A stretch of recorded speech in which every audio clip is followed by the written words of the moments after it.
Hello guys, আজকে আমরা গিয়েছিলাম আমাদের বাড়ির জন্য একটা গুরুত্বপূর্ণ জিনিস কিনতে। তো গাইস, তোমরা হয়তো ভাবতে পারো যে গুরুত্বপূর্ণ জিনিস বলতে আবার কি কিনতে গিয়েছি। তো দেখো, আমাদের বাড়িতে কিন্তু একটা ফ্রিজ ছিল, সেটা তো খারাপ হয়ে গিয়েছে। আমি কিন্তু অলরেডি আমার চ্যানেলে দিয়ে দিয়েছিলাম। তো বেশ কিছুদিন পরে, এই ধরো হচ্ছে তোমার 15 দিনের মতো পরে আমরা গিয়েছিলাম হচ্ছে আমাদের ফ্রিজটা কিনতে। তো আসলে কি হয়েছিল, আমরা না ডিসাইড করতে পারছিলাম না যে আসলে আমরা কোন ফ্রিজটা কিনবো। এই জন্য আর কি আমাদের একটু ডিসিশন নিতে নিতে একটু লেট হয়েছে। তারপরে অনেক ধরনের সমস্যা, আমরা ঢাকায় গিয়েছিলাম বেড়াতে, তো সেইভাবে সব কিছু মিলাই একটু লেট হয়েছে। আর গাইস, তোমরা হয়তো ভাবতে পারো আমি গুরুত্বপূর্ণ কেন বলেছি।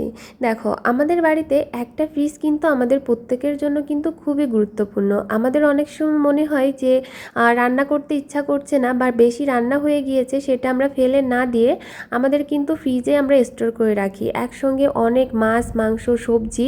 ফ্রিজটা না থাকলে হয়তো আমাদের সংসারে অনেক কিছুই অপচয় হতো। তো সেই ক্ষেত্রে আমি কিন্তু গুরুত্বপূর্ণই বলেছি। আর যেহেতু ফ্রিজটা আমার হবে, তার জন্য কিন্তু আমাকেই বলা হচ্ছিল যে কোনটা পছন্দ হয়, কোনটা তোমার ভালো লাগে, সেইভাবে কিন্তু তুমি দেখে শুনে নাও। বারবার বলা হচ্ছিল যে কোন কালারটা নিব। আর আমরা কিন্তু স্যামসাংয়ের ফ্রিজটা নিয়েছিলাম, 276 লিটারের যে ফ্রিজটা আছে সেটা নিয়েছিলাম। আমাদের ফ্রিজটা কিন্তু অলরেডি তোমাদেরকে বাসায় গিয়ে দেখাবো আমরা কোন কালারটা নিয়েছি। আর এখানে দেখো, আমি কিন্তু আমার লাইফে প্রথমবার সেকেন্ড ডোরে যে ফ্রিজটা আছে সেটা কিন্তু আমি প্রথমবার ওপেন করলাম। আর তারপরে এই যে আমাদের ফ্রিজটা কিন্তু তোমার একটা ফ্যান ঠিক করে ফ্যানের উপরে কিন্তু ওঠানো হয়ে গিয়েছে। পরে আমরা ফ্রিজটাকে আর কি আমাদের বাড়ির যে ঠিকানা আছে সেটা দিয়ে ভ্যান আর কি ছেড়ে দিয়েছিল। ভ্যানটা আর কি বাড়ির জন্য রওনা দিয়ে দিয়েছিল। আর আমরা হচ্ছে এখানে দেখো, আমরা ফ্রিজটা কেনার পরে নিউ মার্কেটে এসেছিলাম, এখান থেকে আর কি ঠান্ডা খেয়ে তারপরে আর কি আমরা রওনা করব। তো আমরা দুইজন তারপরে বাইকে রওনা দিয়েছি। যে আমাদের ফ্রিজটা যে ভ্যানে আসছিল সেটা কিন্তু আমরা আসার সময় দেখে তারপরে চলে আসছিলাম। তো ফ্রিজটা মানে ভ্যানটা আসলে তোমার কোনো ব্যাটারির ভ্যান ছিল না, এই জন্য রওনা দিয়েছিল ঠিক 4টার সময়। আর ফ্রিজটা বাড়িতে পৌঁছাতে পৌঁছাতে কিন্তু রাত 10টা বেজে গিয়েছিল। তো আমরা তো টেনশনে ছিলাম, ওনার সঙ্গে আমরা যোগাযোগও করছিলাম যে কোথায় আছেন আপনি। আর এই দিক থেকে দেখো, আমাদের এই যে সিঁড়িঘরটা আছে, দোতলায় আর কি উঠাতে হবে ফ্রিজটা। তো এইখান থেকে না অনেকটা প্রবলেম হচ্ছিল ওঠাতে, কারণ আমাদের এখানে আর কি একটু চিপা জায়গা, তার জন্য কিন্তু ওঠাইতে অনেকটা সমস্যা হচ্ছিল। তারপরে উনি খুবই এক্সপার্ট ছিল, কিছুক্ষণের মধ্যে আবার ঠিক করে দেখো উনি কীভাবে কাঁধের উপর নিয়ে চলে এসেছে। সম্পূর্ণ কিন্তু একাই উনি কাঁধের উপর নিয়ে চলে এসেছে। আরেকটা কথা হচ্ছে, ওনার সেদিন যেহেতু রাত হয়ে গিয়েছিল অনেকটা, আর ওনার বাড়িতে ছিল হচ্ছে খুলনাতে ডুমুরিয়া।